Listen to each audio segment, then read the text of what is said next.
Semasa hidup kita mungkin kita pernah mengalami yang namanya menyesal gitu ya. Entah menyesal karena tidak melakukan sesuatu, atau menyesal karena pekerjaan yang kita lakukan itu tidak maksimal, tidak optimal. Nah, ini juga pernah terjadi kepada seorang sahabat Nabi Muhammad SAW. Ini dia kisahnya.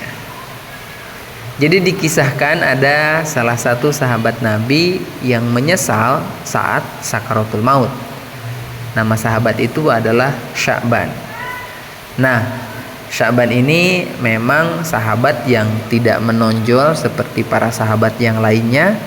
Misalnya Abu Bakar, Umar bin Khattab, Utsman bin Affan, Ali bin Abi Thalib, Zain bin Thabit, dan juga sahabat yang lainnya. Semasa hidupnya, Sya'ban ini memiliki kebiasaan unik yang selalu beliau jalani sepanjang hidup, jadi nggak pernah ditinggalkan. Kebiasaan itu adalah selalu hadir di dalam masjid sebelum sholat fardu berjamaah. Jadi Sya'ban selalu duduk di pojokan di belakang sambil i'tikaf. Alasan memilih posisi paling belakang tentunya berbeda ya dengan kita. Mungkinnya kalau kita kan milih di belakang itu biar senderan, biar tiduran.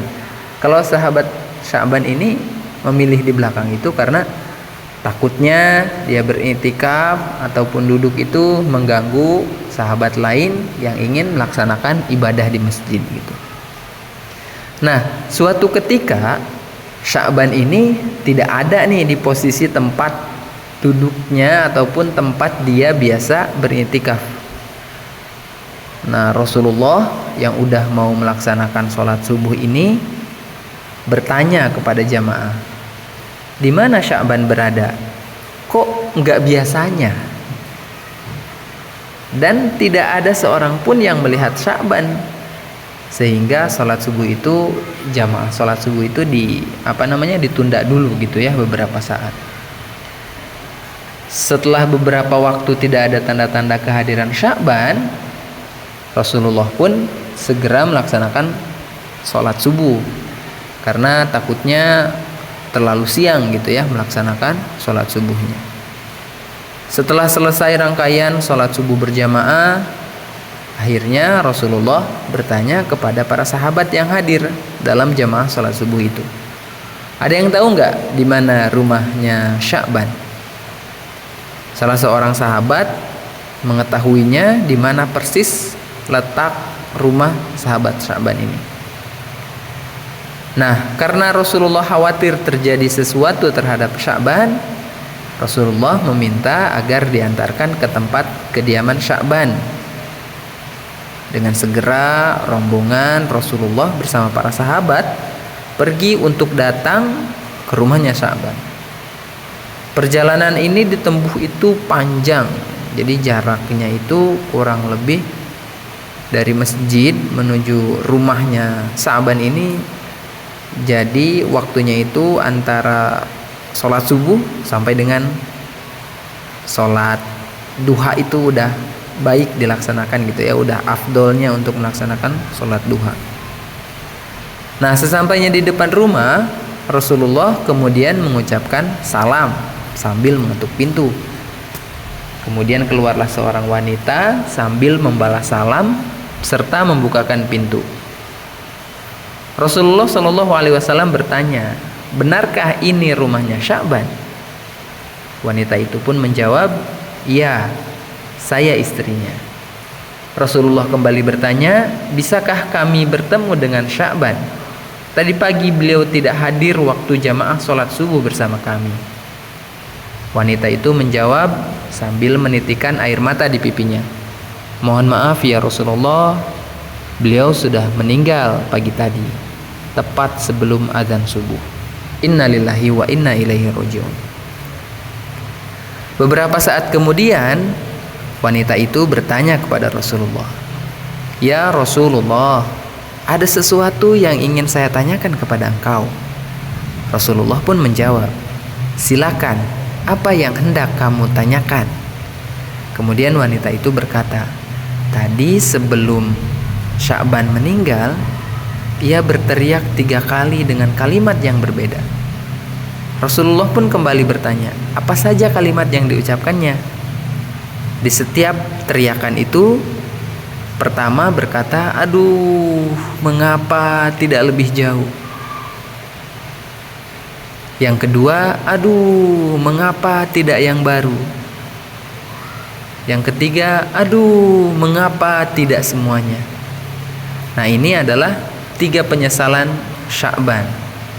Kemudian Rasulullah memberikan penjelasan dengan amat rinci. Jadi kata Rasulullah, ketika menjelang sakaratul maut itu, seluruh amal perbuatan yang telah Sya'ban lakukan ditampakkan ataupun ditayangkan ataupun diperlihatkan ulang oleh Allah Subhanahu wa taala. Semua peristiwa yang disaksikan oleh Sya'ban tidak dapat dilihat oleh orang lain tentunya. Di samping amal perbuatan, Allah juga memperlihatkan ganjaran yang Sya'ban terima. Teriakan pertama, aduh, mengapa tidak lebih jauh? Jadi dalam tayangan itu, dalam penampakan itu, Sya'ban menyaksikan suatu amal yang biasa ia lakukan setiap hari berupa perjalanannya pergi ke masjid untuk melaksanakan sholat berjamaah. Dari perjalanan yang amat panjang itu, Sya'ban diperlihatkan ganjaran yang ia peroleh dari setiap langkah kakinya. Nah, karena melihat ganjarannya luar biasa, timbul penyesalan seandainya jarak rumahnya dengan masjid itu jauh lebih lagi gitu ya, atau lebih jauh lagi, tentu pahala yang Sya'ban peroleh semakin banyak dan berlipat. Kemudian di teriakan yang kedua, aduh, mengapa tidak ada yang baru? Nah, di teriakan ini Allah Subhanahu wa taala memperlihatkan kepada Sya'ban ketika itu waktu musim dingin. Kemudian angin itu menghembuskan dingin yang sampai menusuk hingga tulang itu. Sya'ban ini udah mau ke masjid kan biasa. Nah, karena dinginnya dia kembali lagi ke rumah. Terus pakai mantel, pakai jaket. Yang barunya itu di dalam, yang jeleknya dipakai di luar, jadi diselimutin gitu ya. Pakai 2 pakaian. Nah, kenapa Sya'ban ini memakai baju jeleknya di luar dan baju yang barunya di dalam? Jadi pikirnya Sya'ban itu, kalau misalnya nanti di jalan terkena debu ataupun kotoran yang jelek bisa dilepaskan nih, jadi pas sholat nanti bisa pakai yang baru gitu supaya nyaman. Nah, ketika di perjalanan Sya'ban ini menemukan seorang yang kedinginan. Tanpa ragu Sya'ban segera menanggalkan bajunya yang di luar, itu yang jelek gitu ya, lalu menyelimuti orang itu sambil memapahnya menuju masjid, sehingga orang yang diselamatkan itu atau yang dikasih mantel itu bisa ke masjid dan tidak kedinginan. Nah, kemudian diperlihatkan nih ganjaran dari memberikan baju itu ataupun jaket itu sama Allah itu diperlihatkan kepada Sya'ban. Aduh, kenapa nggak ngasih yang baru gitu ya? Karena begitu dahsyatnya ganjaran yang ia terima bila ngasih yang baru gitu. Nah, di teriakan yang ketiga, aduh, mengapa tidak semuanya?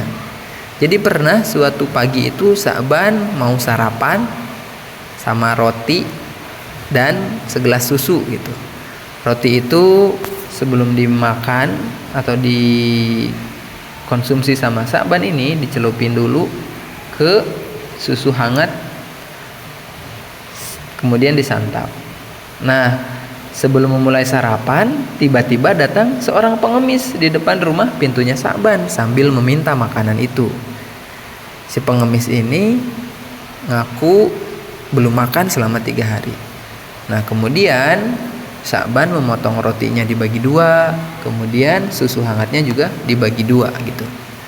Nah, kemudian Allah tampakkan kepada Sya'ban, kalau seandainya kamu kasih itu semuanya, itu luar biasa pahalanya. Jadi ketika sakaratul maut itu Sya'ban diperlihatkan semua kejadian yang pernah ia alami, semua perbuatan yang dia pernah lakukan, dan begitu dahsyatnya pahala jika maksimal dalam beramalnya. Nah, sahabatku semuanya, mungkin kita pernah menyesali gitu ya, tapi mungkin penyesalan kita hanya sebatas misalnya, aduh nyesel gak beli yang ini, nyesel misalnya tidak menabung dan sebagainya. Itu masih penyesalan yang sifatnya duniawi. Berbeda dengan Sya'ban, itu Masya Allah ya, begitu luar biasanya Sya'ban yang setiap hari selalu ke masjid itu ya, masih ada penyesalan. Nah, bagaimana bila dikembalikan kepada kita yang mungkin kalau ke masjid aja masih susah, mau bersedekah saja masih ragu-ragu. Astagfirullahaladzim. Maka dari itu kita perbanyak beristighfar, kemudian kita coba untuk beramal lebih maksimal, sehingga mudah-mudahan dengan amal yang maksimal ini Allah memberikan pahala ataupun balasan dengan kebaikan yang lebih. Nah, itu saja untuk kali ini. Terima kasih sudah menonton video ini, semoga bermanfaat.